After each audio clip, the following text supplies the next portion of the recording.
Tinutulan ni Vice President Sara Duterte ang ginawang pagbisita ng mga kinatawan ng Philippine Embassy sa The Hague sa kanyang amang si dating Pangulong Rodrigo Duterte. Sabi ng bise, magpanggap daw silang isang welfare check ang kanilang gagawin. Pero tingin ni VP Sara, utos umano ito ni Pangulong Bongbong Marcos.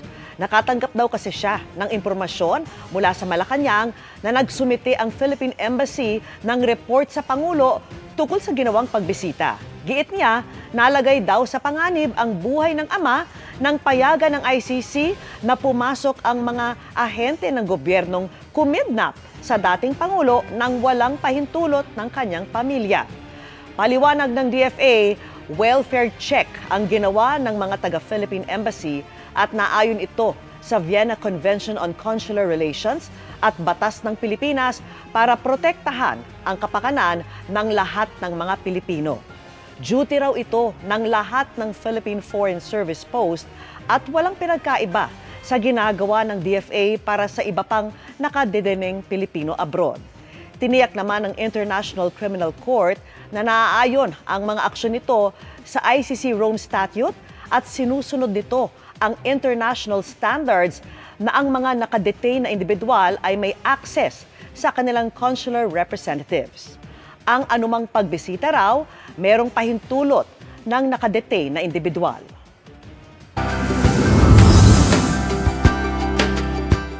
Sa halip na masaganang ani, pinsala ang tinamo ng mga palayan sa Gonzaga sa Cagayan matapos umagupit ang bagyong Nando roon.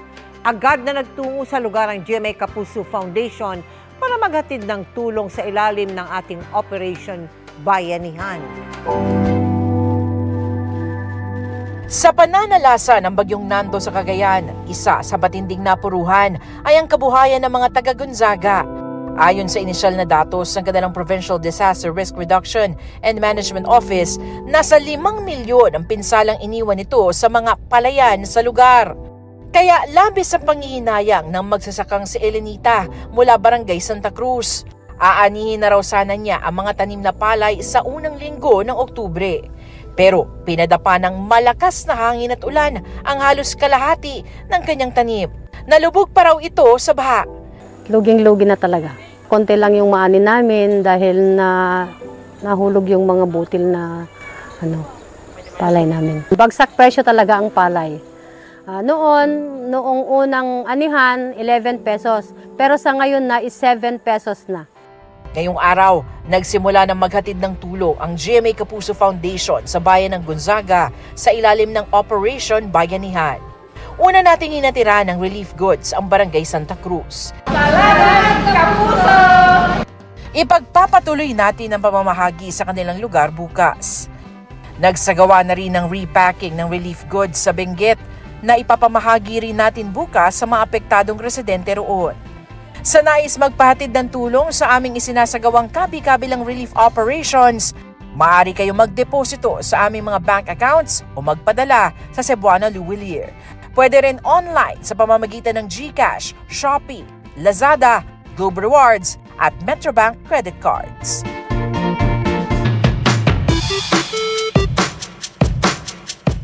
Magandang gabi mga kapuso. Ako po ang inyong Kuya Kim na magbibigay sa inyo ng trivia sa likod ng mga trending na balita. May isang rising content creator na nagva-viral ngayon ang kanyang boses. Sounds very familiar daw, ginagaya kasi niya ang inyong lingkod. At para mahatulan kung plakado nga ang kanyang paggaya sa akin, hinarap ko siya. Kuya Kim meets Kuya King. Alam niyo ba? Sa ganitong klase lugar, tubo-tubo ang mga puno. Wait lang, hindi pa po ako tapos. Hindi kayo namamali ng dirig mga kapuso. Ang boses ng lalaki sa video sounds very familiar. Kuhang-kuha niya kasi ang boses ko. Boss Kuya Kim! Ito po si Kuya King! Ito po si Kuya King! Siya ang taga Santa Mesa, Manila na si Mon. Mas kilala ngayon online bilang si Kuya King. Hello! Ang gwapo talaga dito. Kaya idol ko to eh. May trivia ka ba dyan, Kuya Kim? Kuya Kim! Ano ba?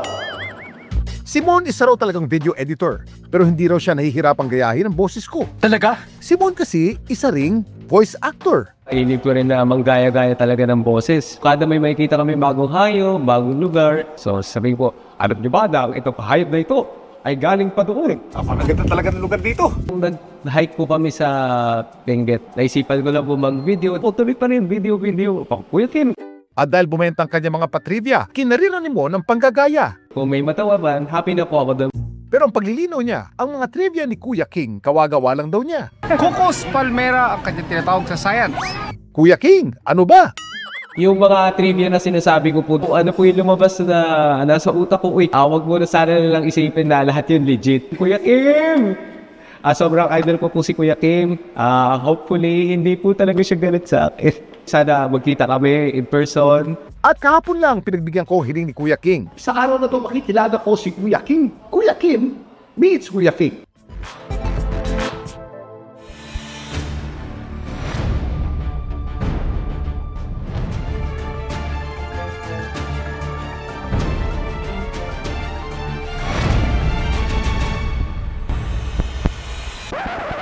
Uy, si Kuya King! Hello, Kuya Kim. Kuya King, ano ba mga sinasabi ng netizens tungkol sa'yo? Kuya King, sabi po nila ako daw po si Kuya King na hindi nakapag-review. Sample nga tayo. Ito po si Kuya Kim, magbibigay sa inyo ng mga informasyon. At 24 oras yung pong kasama ngayon. Gusto mo makita paano ang trabaho ginagawa ko? Yes po. Magandang gabi mga kapuso! At syempre, di ko na pinalagpas ang aming collab. Lagi tandaan, keep portate may alam. Ako po si Kuya King. At ako po si Kuya Kim. Sagot namin kayo, 24 oras. Amazing. Nice to meet you. Thank you po. It's my honor. Ito po si Kuya King. Pero may ideya ba kayo kung paano nagagaya ng isang tao ang boses ng iba? Ito po si Kuya King. Ano na?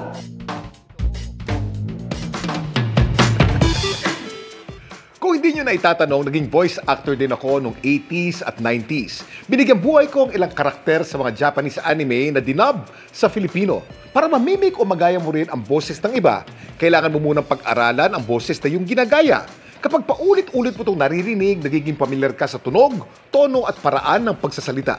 Kailangan mo rin mamemorya ang detalye ng boses gaya ng pitch o kung gaano kataas o kababa ang boses, bilis ng pagsasalita at pati rin ang accent. Sanayin mo rin ang iyong vocal cords at i-practice ang paggalaw ng bibig at dila. Samantala, para malaman ng trivia sa likod ng viral na balita, i-post o i-comment lang, #Kuya Kim, ano na? Laging tandaan, kimportante ang may alam. Ako po si Kuya Kim at sagot ko kayo, 24 oras. Mabilis na chikahan tayo para updated sa showbiz happenings. One for the books ang experience ng mga estudyanteng lumahok sa Storytellers Academy with the one and only Jessica Soho.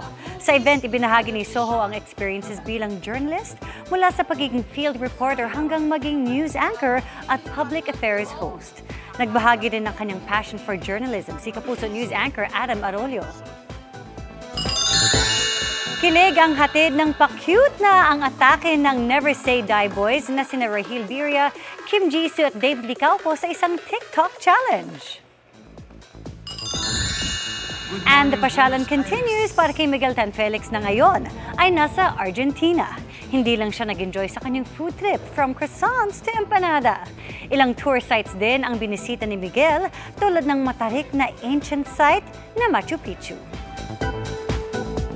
Nabulabog ang isang bahagi ng Bangkok, Thailand nang gumuho ang malaking bahagi ng kalsada sa isang higanting sinkhole.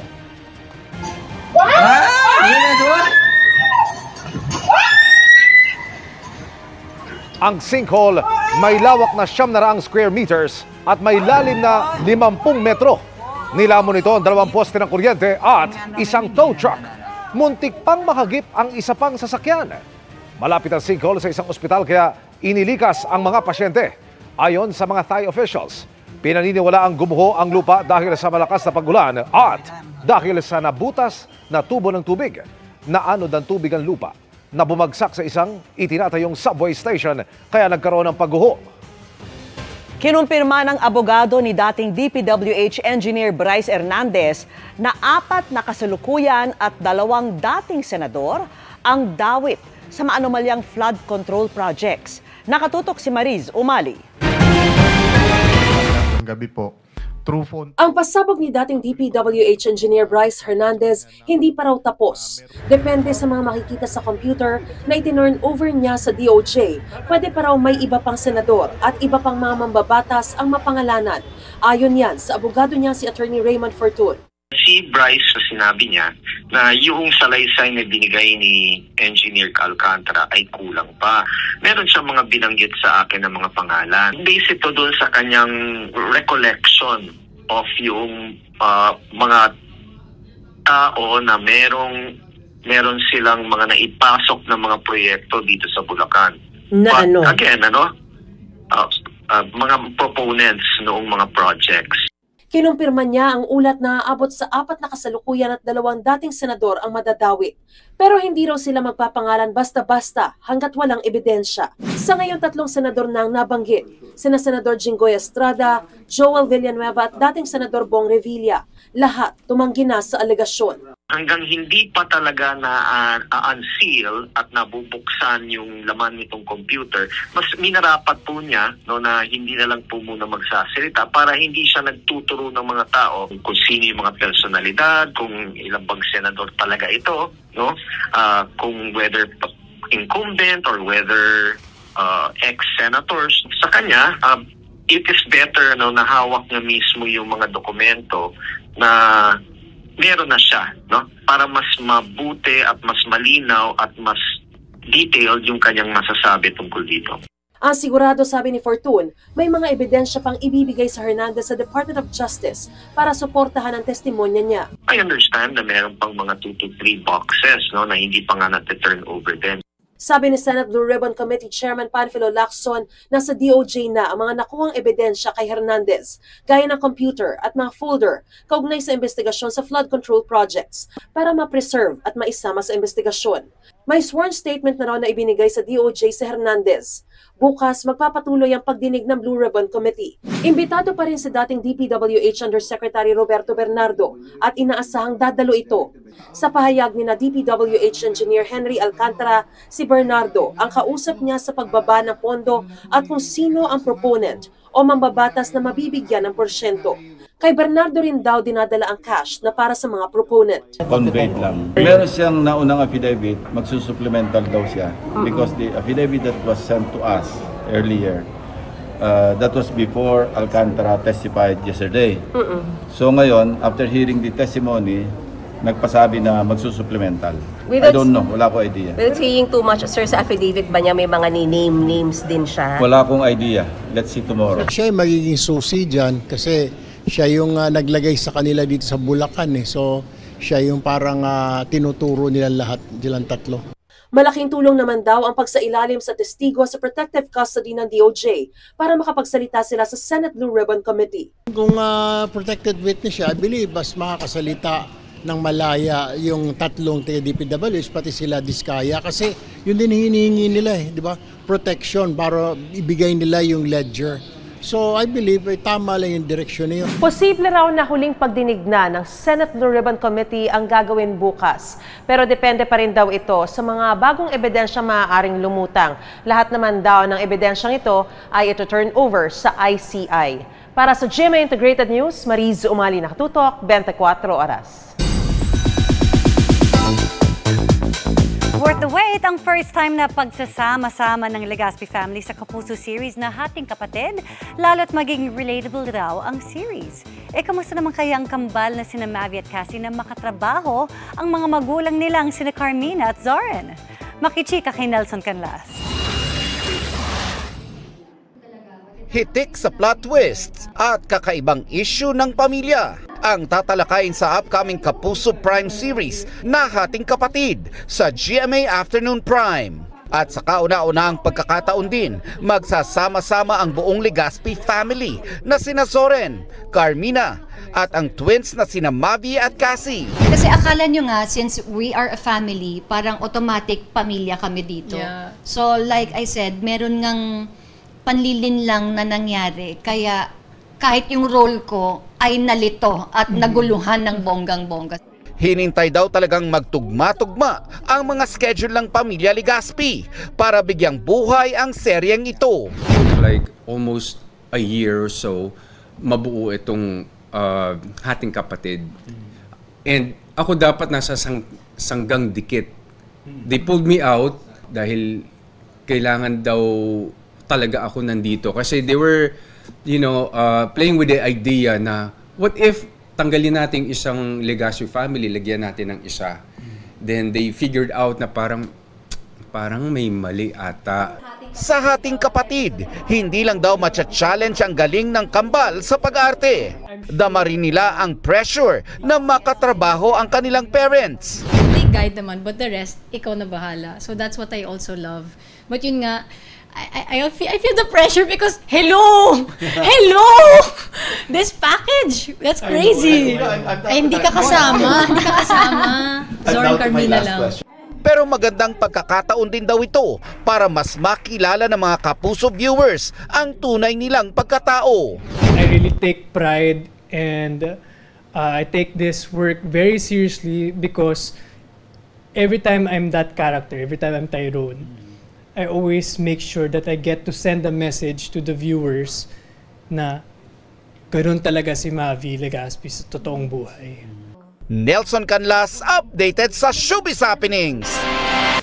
Sa mga ayaw sumabay sa inaasahang Christmas rush, pwede nang mamili ng mga panregalo simula sa susunod na buwan sa Noel Bazaar. Mas pina-espesyal yan dahil sakto sa pagdiriwang nito ng ika-25 anibersaryo. Narito ang report ni Aubrey Carampel. It's the season of giving and shopping. Pwede nang simula ng pamimili ng panregalo dahil next month, magbubukas na ang ultimate shopping destination, ang Noel Bazaar.